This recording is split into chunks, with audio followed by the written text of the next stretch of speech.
जय हिंद दोस्तों, स्वागत है आपका सीटेट एसएसटी पॉइंट में। जैसा कि मैं आप लोगों को कल बताया था कि क्लास 6, 7 और 8 का एसएसटी का हम एक सीरीज लेकर आए हैं आप लोगों के साथ में, जिस सीरीज में आपको मिलेगा लाइन बाय लाइन एसएसटी का पूरे एक्सप्लेनेशन हिंदी में। तो चलिए आज से स्टार्ट करते हैं। हम क्लास 6 का एनसीईआरटी हिस्ट्री का चैप्टर 1 है, जो अध्याय में है क्या, कब, कहाँ और कैसे।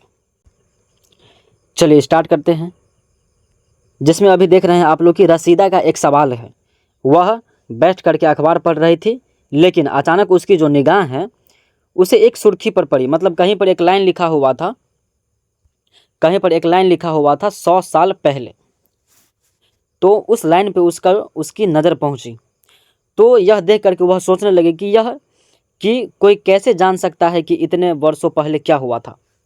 रसीदा बैठ करके अखबार पढ़ रही थी, अचानक उसकी निगाह कहाँ पे पड़ी? एक सुर्खी पर। सुर्खी मतलब कहीं पे लिखा होगा 100 साल पहले, वहाँ पे पड़ी। तो वह लाइन देख करके वह सोचने लगी कि कोई कैसे जान सकता है कि इतने वर्ष पहले क्या हुआ था।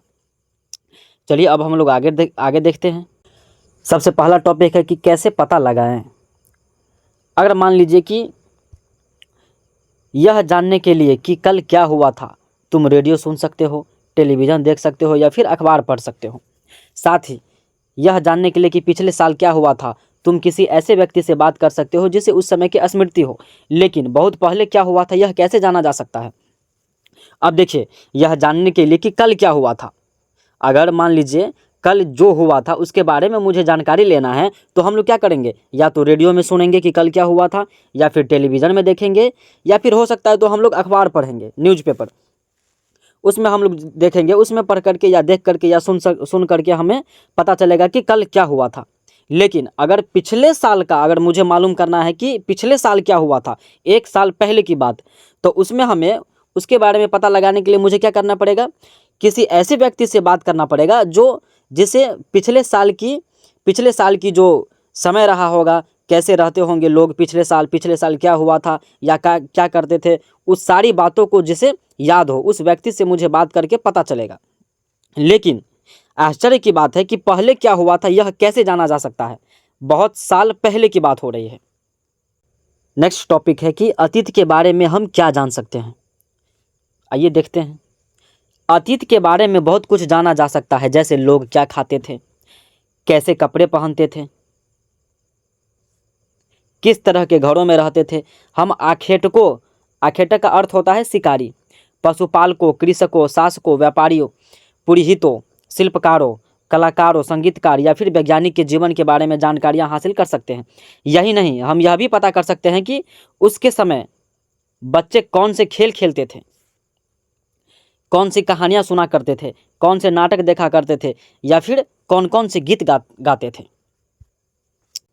अब देखिए कि हम लोग इस सब के बारे में कैसे जानकारी ले सकते हैं, या हम लोग कैसे जान सकते हैं इस सब के बारे में कि कई साल पहले लोग क्या खाते थे, कहाँ रहते थे और किस तरह के घरों में रहते थे।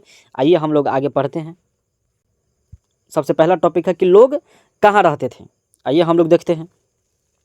अब इसमें देखिए, सबसे पहले है कह रहा है कि मानचित्र 1 जो पृष्ठ 2 पर दिया है, मतलब बुक में जो पृष्ठ संख्या रहता है, पेज नंबर दिया हो रहता है 2 में, और मानचित्र 1 है, उसमें कह रहा है कि नर्मदा नदी का पता लगाओ। चलिए आइए हम लोग नर्मदा नदी का पता लगाते हैं। नीचे में एक मैप दिया होगा। चलिए, तो मैप देखने से पहले आप लोगों को ये बता दें कि मैप में दुनिया का कोई भी मैप हो, उसमें या तो पॉलिटिकल मैप हो या फिजिकल मैप हो या थीमेटिकल मैप हो, उस मैप में हम लोग को सबसे पहले दिशा का ज्ञान होना बहुत ज़रूरी होता है। तो अगर कुछ भी आगे पढ़ने से पहले हम लोग देख लेते हैं कि मैप में दिशा के कहाँ से कहाँ कौन से डायरेक्शन में क्या होता है, ये देख लेते हैं। कोई भी मैप हो, उस मैप में सबसे पहले ऊपर वाले को हम लोग कहते हैं नॉर्थ, नीचे वाले को कहेंगे साउथ, और दाहिने साइड जो होता है राइट साइड उसे कहेंगे ईस्ट, और लेफ्ट साइड हो जाएगा आपको वेस्ट। जैसे हिंदी में कहेंगे तो नॉर्थ मतलब होता है उत्तर, साउथ मतलब होता है दक्षिण, और ईस्ट मतलब होता है पूरब, और वेस्ट मतलब होता है पश्चिम। चलिए, और एक बात और है कि ये मान लीजिए बीचों बीच का भाग हुआ, ये एकदम बीच का भाग हुआ है, मिडिल पॉइंट हुआ है। ऊपर वालों को नॉर्थ, नीचे वालों को साउथ, और दाहिने साइड को, राइट साइड को कहेंगे ईस्ट और लेफ्ट साइड को कहेंगे वेस्ट। लेकिन इसमें इन सब के अलावा एक बीच वाले का जो होता है, जैसे देख लीजिए ये नॉर्थ और वेस्ट है, तो इसके बीच वाले को हम लोग कहेंगे नॉर्थ वेस्ट और इस बीच वाले को कहेंगे साउथ वेस्ट। बच गया इधर वाले को हम लोग कहते हैं साउथ ईस्ट और इधर वाले भाग को हम लोग कहेंगे नॉर्थ ईस्ट। अगर मान लीजिए, कहने का मतलब यह है कि अगर मान लीजिए यहाँ से अगर इस आसपास में अगर कोई भी एरिया है या फिर कोई भी इलाका है या फिर कुछ भी हम लोग देखेंगे, तो इस एरिया को हम लोग कहेंगे नॉर्थ ईस्ट। ये वाले एरिया को कहेंगे नॉर्थ ईस्ट और इस साइड का जो एरिया है उसे कहेंगे नॉर्थ वेस्ट। इस साइड का एरिया को जो भी क्षेत्र में जो भी आसपास में रहेगा उसे हम लोग कहेंगे साउथ वेस्ट और इस साइड वाला एरिया को हम लोग कहेंगे साउथ ईस्ट। तो चलिए अब हम लोग देख लिए हैं कि कोई भी मैप रहेगा उसमें जो भी नॉर्थ किधर है, साउथ किधर है, ईस्ट किधर है और वेस्ट किधर है। अब हम लोग देखते हैं जो टॉपिक में दिया हुआ था। टॉपिक में क्या दिया हुआ था कि नर्मदा नदी का पता लगाइए। तो चलिए हम लोग नर्मदा नदी का पता लगाते हैं। अब देख लेते हैं कि नर्मदा नदी किधर है।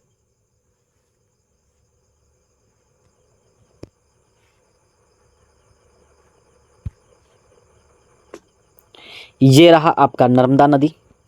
अब देखिए नर्मदा नदी में बोले थे कि नर्मदा नदी का पता लगाओ, तो हम लोग नर्मदा नदी का पता लगा लिए हैं। अब आगे बढ़ते हैं कि उसके बाद क्या कह रहा है। चलिए तो हम लोग नर्मदा नदी का पता लगा लिए हैं। अब देखिए हम लोग तो देख लिए हैं कि नर्मदा नदी कहाँ है।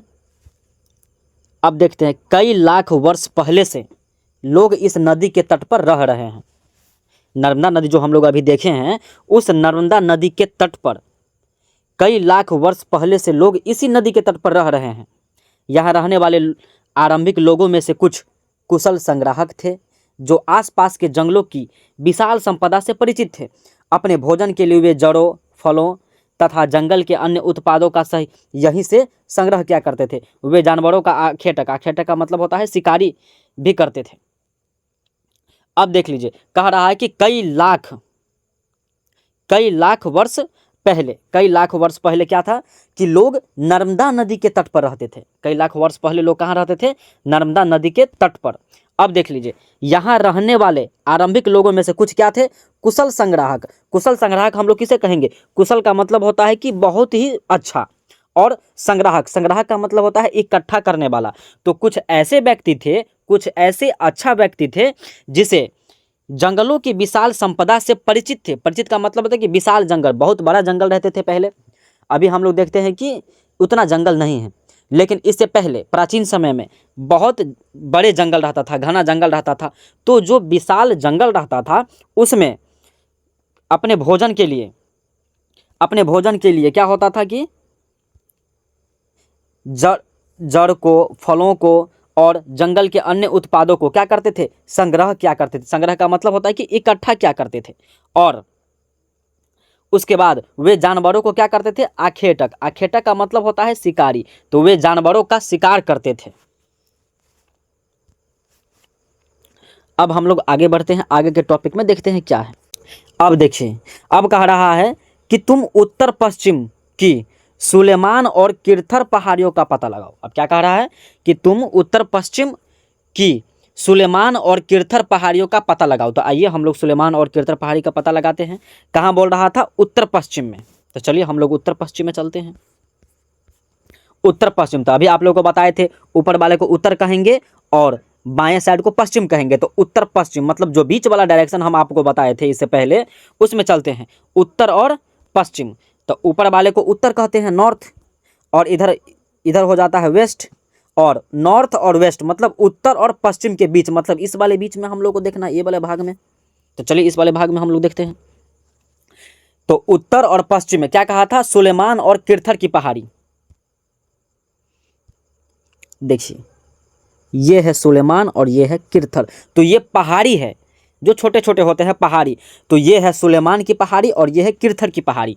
तो चलिए ये तो हम लोग देख लिए हैं कि उत्तर और पश्चिम में है सुलेमान और किरथर की पहाड़ी। चलिए अब हम लोग आगे बढ़ते हैं, आगे क्या कह रहा है। सुलेमान और किरथर की पहाड़ी देख लिए हैं, अब आइए उत्तर पश्चिम की सुलेमान और किरथर की पहाड़ियों का पता लगाओ। तो हम लोग तो लगा चुके हैं पता। इसी क्षेत्र में कुछ ऐसे स्थान हैं जहां लगभग 8,000 वर्ष पूर्व स्त्री पुरुष ने सबसे पहले गेहूं तथा जौ जैसी फसलों का उपजाना आरंभ किया था।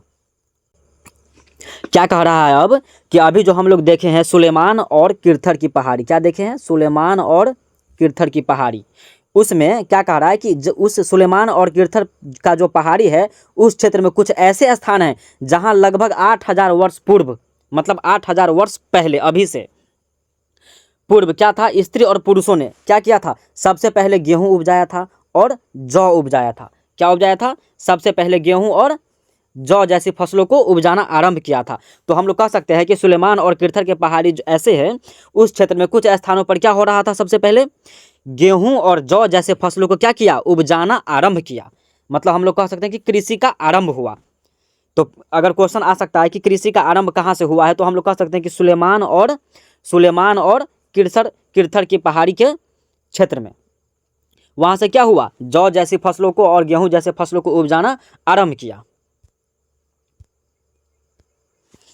उन्होंने भेड़, बकरी, गाय, बैल जैसे पशुओं को क्या किया, पालतू बनाना शुरू किया। ये लोग गांव में रहते थे, ये लोग कहाँ रहते थे, गांव में रहते थे। तो ये पूरे जो अभी हम लोग जो हाईलाइट कर रहे हैं वो मेन इंपॉर्टेंट है।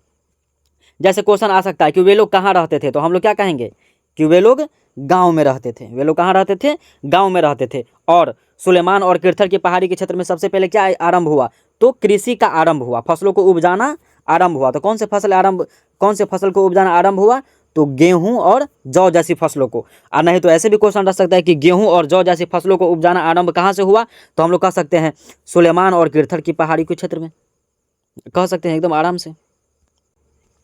अब आगे देखिए, उत्तर पूर्व में गारो तथा मध्य भारत में विंध्य पहाड़ियों का पता लगाओ। अब हम लोग किसको पता लगाने जा रहे हैं, उत्तर पूर्व में गारो तथा मध्य भारत में विंध्य पहाड़ी। तो आइए हम लोग देखते हैं उत्तर पूर्व में गारो, उत्तर पूर्व में गारो। देखिए ये हो गया ऊपर वाला उत्तर और ये हो गया पूर्व, ईस्ट।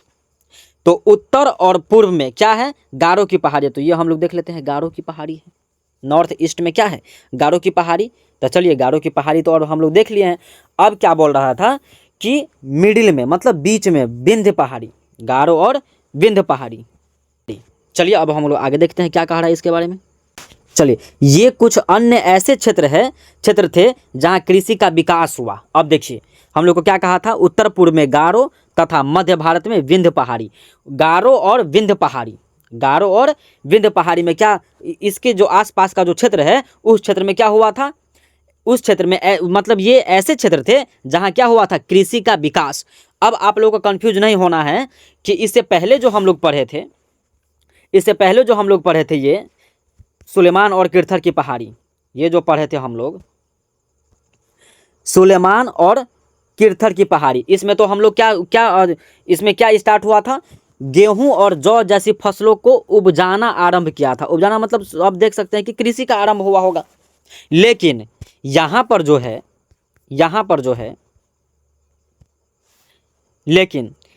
जो है गारो तथा मध्य भारत में विंध्य की जो पहाड़ी है, यहां पर कृषि का विकास हुआ, वहां पर कृषि का आरंभ हुआ, जौ और गेहूं तथा जौ जैसी फसलों को उपजाना आरंभ हुआ। लेकिन यहां पर ऐसे क्षेत्र है जहां कृषि का क्या हुआ, विकास हुआ।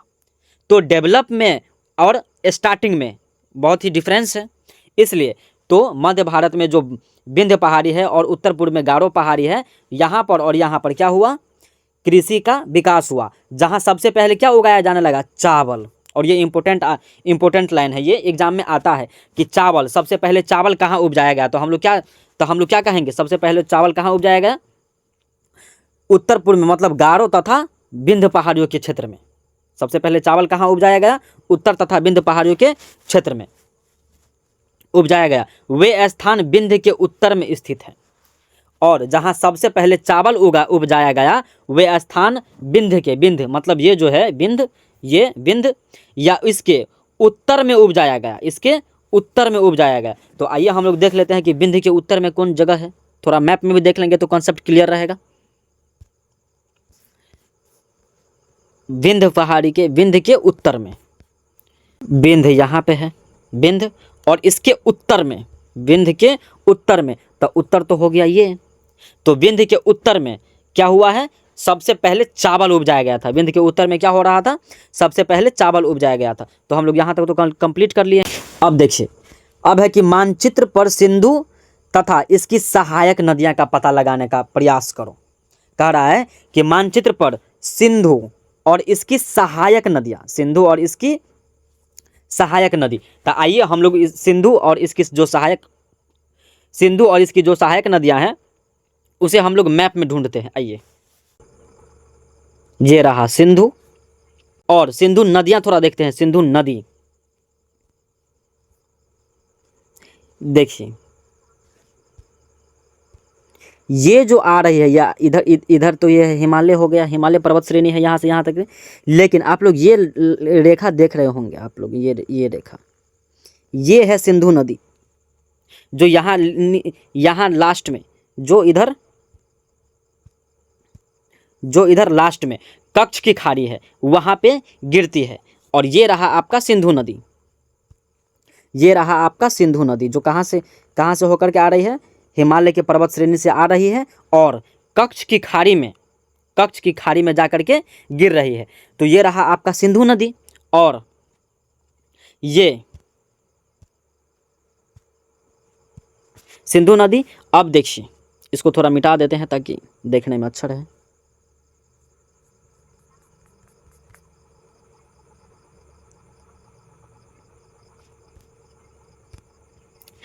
ये है झेलम नदी, और ये है चिनाब नदी, ये है रावी नदी, ये है ब्यास नदी, और ये है सतलज नदी। लेकिन एक नदी इधर भी है, काबुल नदी।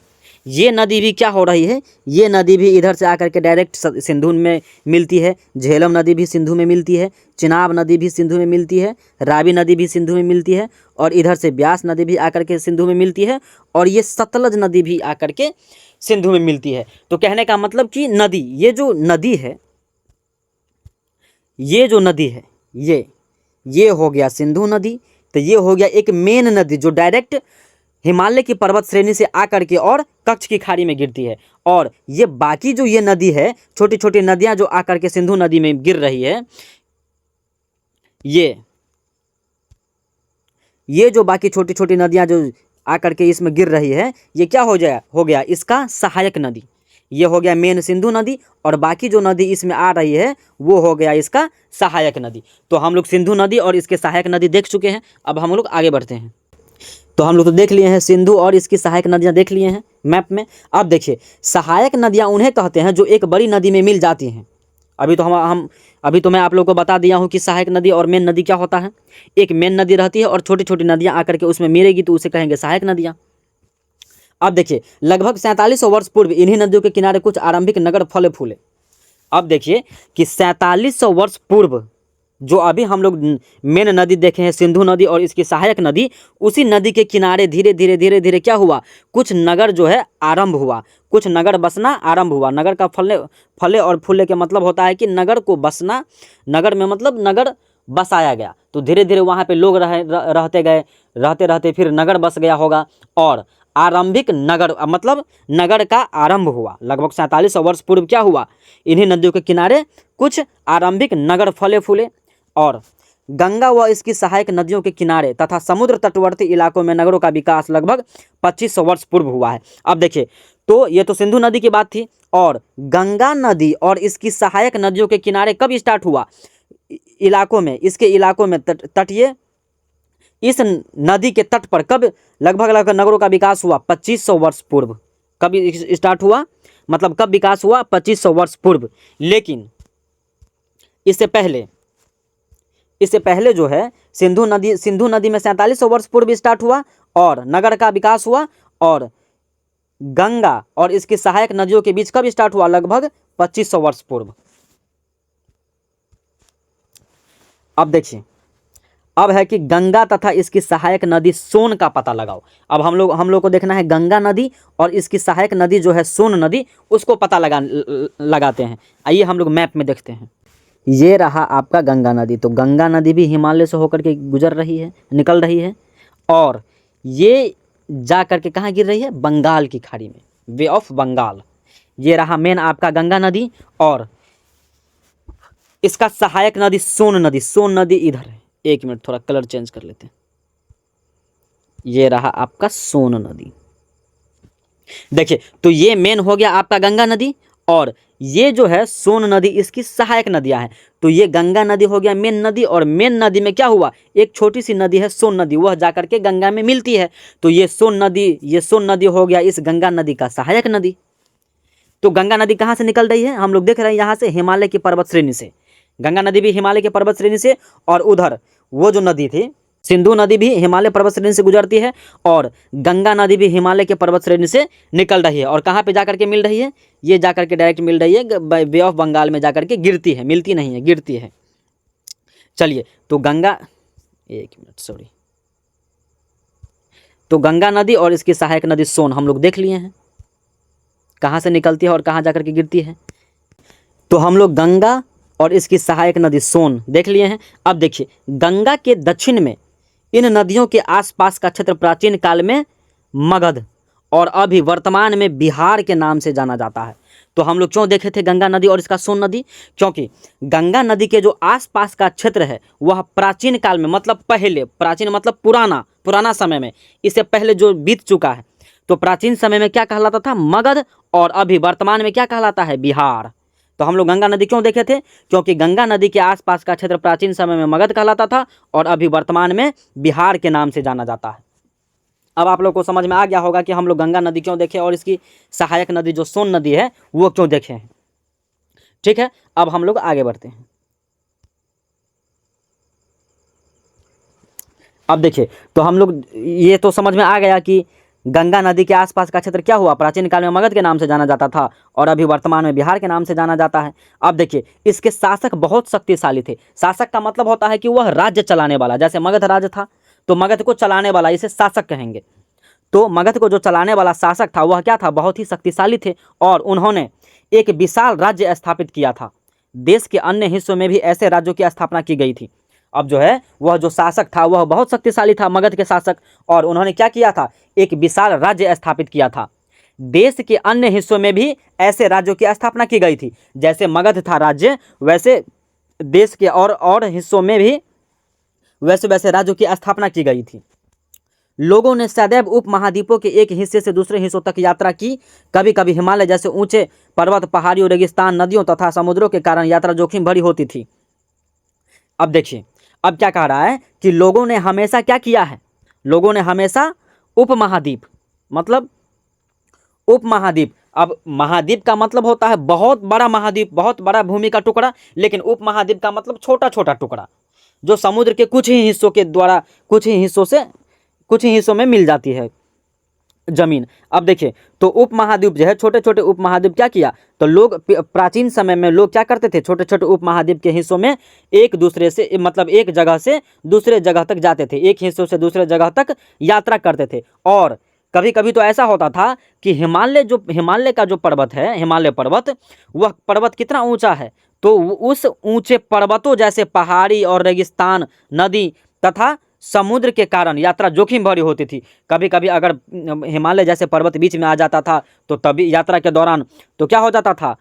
बहुत ही कठिन होता था यात्रा करना। और पहाड़ी आ जाता था तो यात्रा करना कठिन होता था, रेगिस्तान आ जाता था तो यात्रा करना कठिन होता था, और कभी कभी नदी भी आ जाती थी तो यात्रा करना क्या होता था? कठिन होता था। और सबसे ज़्यादा कठिन तो तब होता था जब समुद्र आ जाता था बीच में, तो यात्रा करना कठिन हो जाता था। देखिए, तो क्या हो जाता था? समुद्र के कारण यात्रा जोखिम भरी होती थी।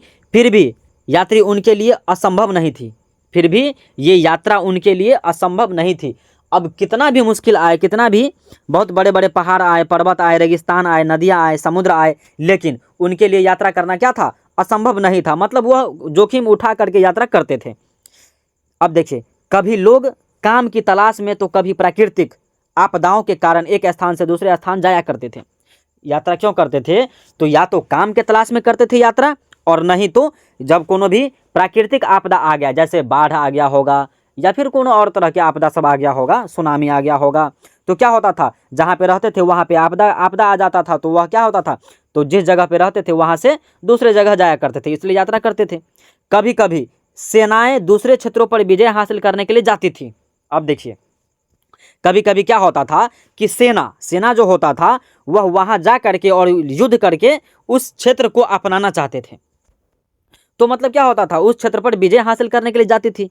इसके लिए इसके अतिरिक्त व्यापारी कभी काफिले में तो कभी जहाज़ों में अपने साथ मूल्यवान वस्तुएं लेकर एक स्थान से दूसरे स्थान जाते रहते थे। अब देखिए क्या होता था कि कभी क्या होता था कि व्यापारी सब क्या करते थे, तो या अपने साथ जहाज लेकर के और कभी कभी काफिला लेकर के, काफिला का मतलब होता है कि अपने साथ जो भी सुख सुविधा हो वो साथ लेकर के चलते थे।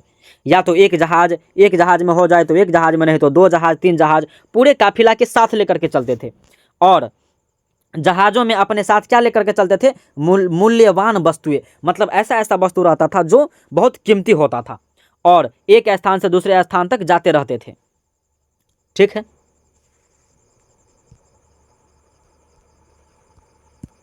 अब देखिए, धार्मिक गुरु लोगों को शिक्षा और सलाह देते हुए एक गांव से दूसरे गांव तथा एक कस्बे से दूसरे गांव जाया करते थे। अब क्या होता था कि कोई भी धार्मिक गुरु हो वह क्या करते थे, लोगों को शिक्षा देने या फिर सलाह देने के लिए क्या करते थे, एक गांव से दूसरे गांव जाते थे। कुछ लोग नए और रोचक स्थानों को खोजने की चाह में उत्सुकतावश भी यात्रा करते थे। अब देखिए, कोनो ऐसा आदमी ऐसा भी थे कि सोच रहे थे कि हम मतलब आगे देखते हैं कि कोनो नए का जगह खोजने के लिए क्या थे, उत्सुक, मतलब एक्साइटेड थे। तो उसी के दौरान क्या करते थे, यात्रा करते थे। इन सभी यात्राओं से लोगों को एक दूसरे के विचारों को जानने का अवसर मिला।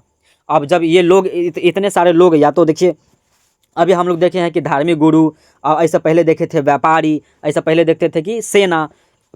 तो क्या हुआ, जब इतने सारे लोग क्या करते थे, सभी यात्राओं से लोगों को क्या करते थे, एक दूसरे के विचारों को जानने का अवसर मिला। मतलब जान पाते थे कि यात्रा के दौरान मतलब नया नया जगह मिला तो हम लोग जान सकते थे कि उन जगह के लोग कैसे रहते थे और वो सब कैसे रहते थे।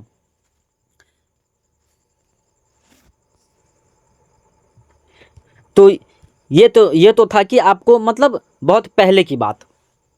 लेकिन आज लोग यात्रा क्यों करते हैं, अभी जो हम लोग वर्तमान में हैं उस समय में लोग यात्रा क्यों कर रहे हैं, पहले क्यों यात्रा करते थे हम लोग तो पढ़ चुके हैं। लेकिन अब देखते हैं कि अब जो लोग हैं वह यात्रा क्यों करते थे। ठीक है, एक बार फिर से मानचित्र 1 को देखो। अब कह रहा है कि एक बार फिर से मानचित्र 1 को देखो। जो मैप हम लोग पहले देखे थे उसमें कह रहा है कि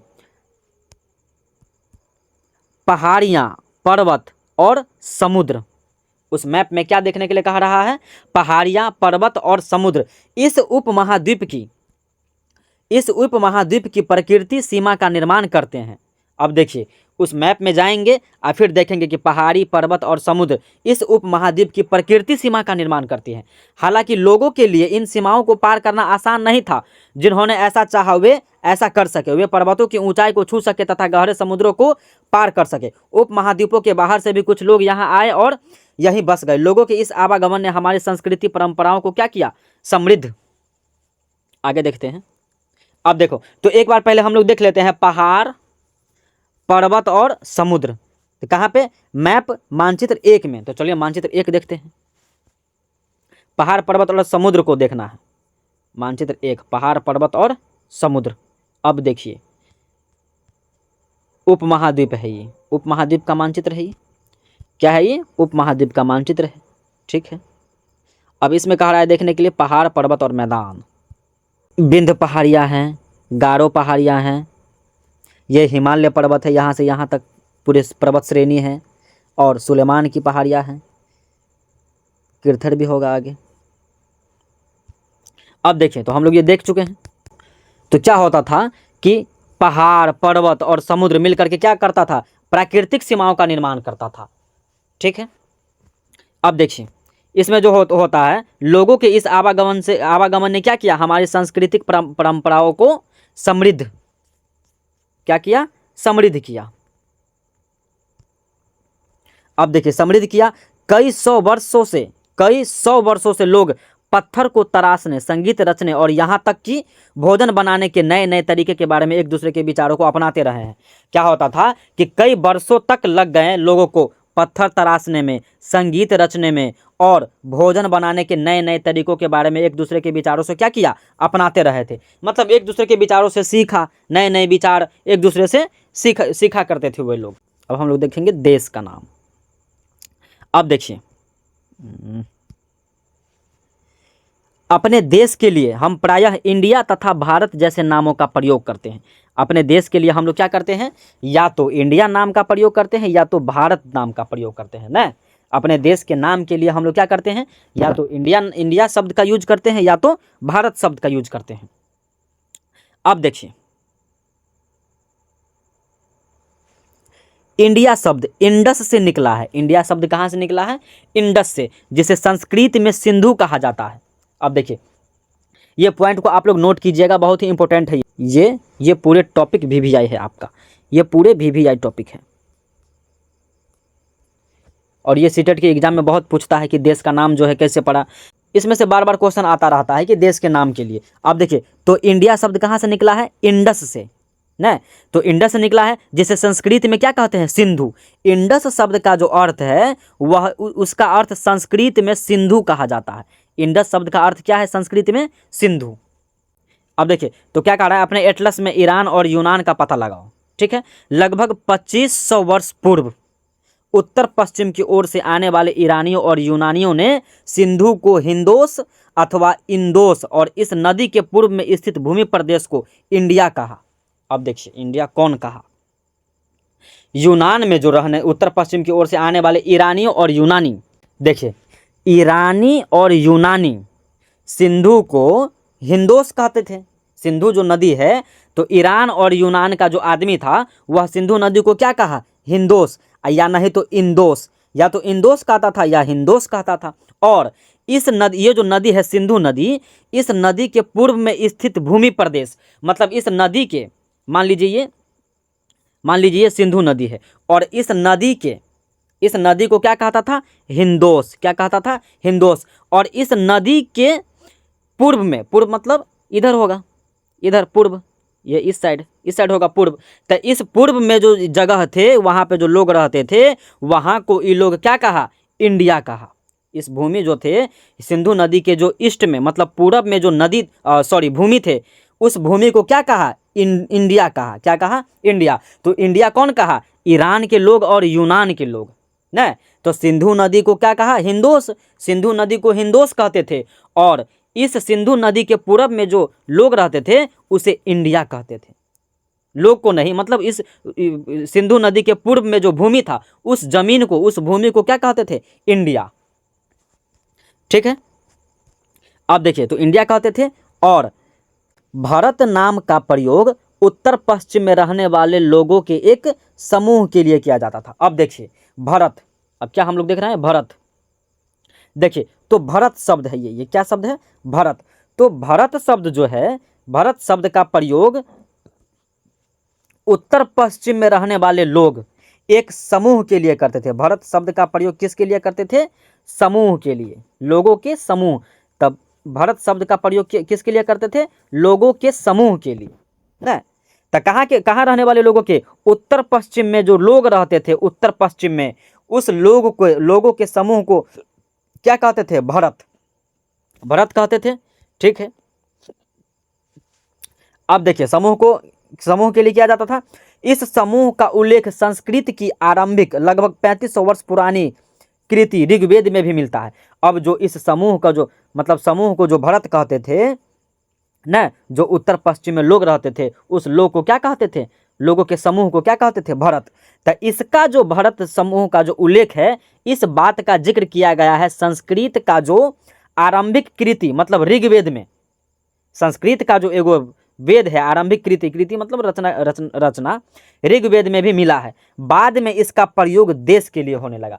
तो बाद में इसका प्रयोग कहाँ होने लगा, देश के लिए होने लगा। तो जब देश के लिए होने लगा तो हम लोग क्या क्या कहने लगे, भारत से भारत कहने लगे। तो अब अभी हम लोग देख लिए हैं देश का नाम तो देख लिए हैं, ये पूरे कंप्लीट हो गया है। अब इससे आगे हम लोग आपको अगले वीडियो में मिलेंगे। आप लोग कमेंट में बताइएगा कि मतलब एक्सप्लेनेशन सही है या नहीं।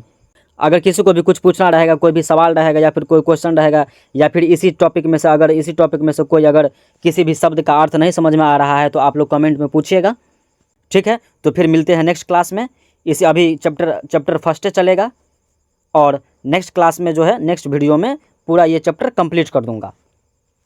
तो चलिए, जय हिंद, मिलते हैं अगले क्लास में।